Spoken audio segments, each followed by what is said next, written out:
இதுக்கான அந்த வெள்ளைப்போக்கில் கன்சிஸ்டன்சி, அதாவது அந்த வெள்ளைப்படுதல் என்பது சில சமயத்தில் ரொம்ப ஒரு ஒட்டத்தன்மையாக இருக்கும், பிசின் போல இருக்கும். அவை கழுவுவதற்கு கூட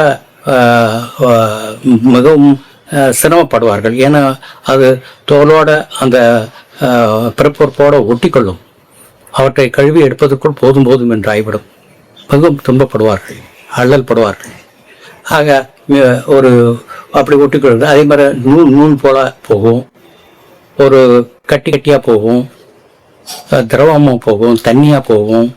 ஸோ அதோடைய கன்சிஸ்டன்சி பார்த்திங்கன்னா அதே மாதிரி ஒரு அஃபென்சிவ் ஸ்மெல் இருக்கும், பெயின் இருக்கும், அது எரிச்சல் இருக்கும், சிலருக்கு வலி இருக்கும், குத்து வலி இருக்கும், குடைச்சல் இருக்கும், அரிப்பு இருக்கும்.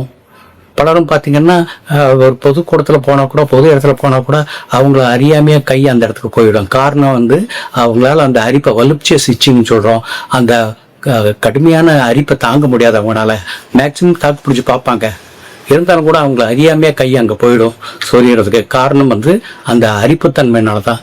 ஆகவே வெள்ளைப்போக்கில் அரிப்பு இருக்கிறதும் இருக்கும், அரிப்பு இல்லாத இருக்கிறதும் இருக்கும்.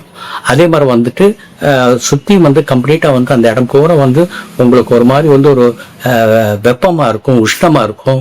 எப்பவுமே பிறப்பொறுப்பு உஷ்ணமாகவும், எப்பவுமே அந்த பிறப்பொறுப்பு எப்பவுமே ஒரு அரிப்பாவோ ஒரு உறுத்தலாகவும் கஷ்டமாகவும் இருந்துட்டு இருக்கும்.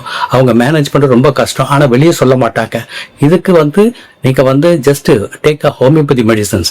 இந்த ஹோமியோபதி மெடிசன்ஸில் இந்த வெள்ளைப்போக்கை அந்த நான் சொன்ன மாதிரி பல நிறங்கள்லையும் பல தன்மைகளையும் இருக்கக்கூடிய அந்த வெள்ளைப்போக்கை நீங்கள் குணப்படுத்திக்கலாம். ஹோமியோபதி மருந்து நீங்கள் சாப்பிட்டு சரி பண்ணிக்கலாம்.